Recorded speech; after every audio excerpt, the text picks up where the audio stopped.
¿Sabes la verdadera historia de este corrido? ¿Sabías que Pedro Rojas no es el verdadero nombre de quien estuvo preso en esta celda? ¿Y cuál fue el delito que cometió? Aquí te contamos la historia detrás del corrido Celda 27. Fue un alacrán ponzoñoso que a los presos daba muerte. Así inicia este corrido, haciendo referencia a una celda y un alacrán. Pero todo este acontecimiento es sacado de una leyenda muy famosa del estado de Durango. Y es que en este estado, a finales del siglo XIX, existía una antigua cárcel, que se ubicaba en lo que hoy es el centro de la capital. La cárcel era bastante conocida por el pueblo, pues había una celda conocida como la celda de la muerte, la temible celda 27. Era una celda como cualquier otra, sin ventanas, totalmente cerrada, sin ninguna abertura por donde pudiera entrar la luz por las noches. Sin embargo, todo preso que encerraban en esta celda amanecía muerto misteriosamente. Preso tras preso, ninguno lograba pasar una sola noche en aquel lugar. Esta situación comenzó a angustiar enormemente a los carceleros, presos y autoridades, pues muchos eran los rumores entre la gente. Pero lo cierto es que nadie podía decir con seguridad lo que acechaba en aquella celda. Pero a pesar del miedo que esto ocasionaba a la gente, las autoridades aprovecharon esto para castigar a los presos que habían cometido asesinato. Una especie de justicia divina que les haría experimentar el mismo destino que ellos ocasionaron a otras personas. Además, pensaron que serviría como una lección para todos y así se abstuvieran de cometer algún delito o tendrían que pasar la noche en aquella celda 27.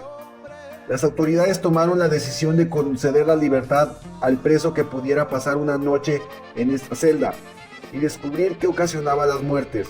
En las calles del pueblo cuentan que un enorme perro con rabia estaba acechando a las personas, por lo que se quedaban encerradas en su casa todo el día, por el miedo al perro extremadamente agresivo. Mientras todos temían al animal, un joven que el corrido menciona con el nombre de Pedro Rojas, pero en realidad la leyenda original cuenta que su verdadero nombre era Juan, al cual todos le llamaban Juan sin miedo. Esto por su valentía, que estaba dispuesto a matar el perro. Encontrándose cara a cara con el animal, apuntó su arma y le dio varios disparos al perro, acabando con su vida. Sin embargo, uno de esos disparos dio con una mujer que estaba cerca del lugar, matándola también. Juan fue condenado a cadena perpetua por asesinato y encarcelado en tan temida prisión. Pasaron 7 años de la condena de Juan y el director de la cárcel quería verlo personalmente. Al conocer la reputación de Juan como un hombre valiente, le propuso la misma oferta que hace tiempo se había olvidado: pasar la noche en la celda 27 y darle su libertad. Acompañado de su valentía, como siempre, aceptó la oferta, seguro de sí mismo. Al pensar que como nosotros terminaría muriendo, le ofrecieron una última voluntad. Juan pidió entonces unas velas y una caja de cerillos, pues tenía la intención de descubrir lo que causaba la muerte de quien entrara a la celda. Llegó la noche y Juan fue encerrado en la celda 27, acompañado solo de las velas y los cerillos. Prendió la primera vela para iluminar la celda. Al pasar las primeras horas todo estaba tranquilo, y Juan, como siempre, estaba seguro que nada pasaría. A medianoche estaba siendo dominado por el sueño, pero un pequeño sonido lo despertó. Escuchaba como si algo estuviera caminando por la pared. Prendió otra vez la vela para intentar ver lo que lo provocaba, pero no logró ver nada. A pesar de esto y de la característica valentía de Juan, el ambiente comenzaba a ponerse más y más tenso.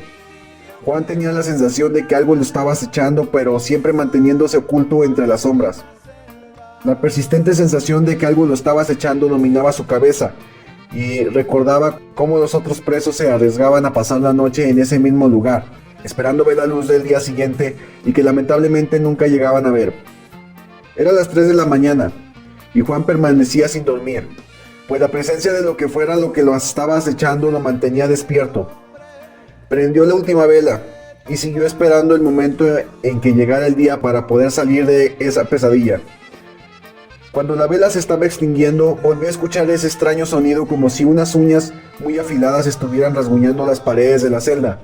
Y antes de que la vela se apagara, alcanzó a ver una extraña figura acomodándose entre las sombras. Prendió un cerillo y lo acercó al lugar de donde se escuchaban los sonidos, lo que le provocó un tremendo escalofrío que lo recorrió por todo el cuerpo. Era un alacrán enorme, más grande que su propia mano. El animal se alejó de la luz volviendo a las sombras, mientras que Juan trataba de seguirlo con la luz de su cerillo. Cuando el cerillo se apagó, prendió otro y se dio cuenta que el alacrán estaba más cerca y se movía directamente hacia él. Lo único que podía hacer en esa situación era seguir con la mirada al animal, cuidando que no se le escapara y le picara sin que se diera cuenta.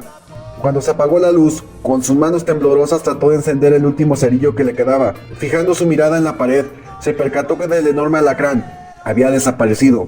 Solo podía escuchar el sonido de sus patas rasguñando las paredes a una velocidad aterradora. Al que apodaban Juan sin miedo, estaba experimentando la mayor pesadilla de su vida: saber que va a morir sin siquiera poder ver la bestia que causaría su fin.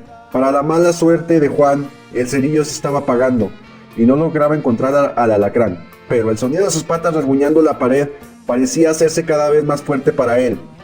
Pero en el último segundo la silueta negra se asomaba por el suelo, acercándose a él.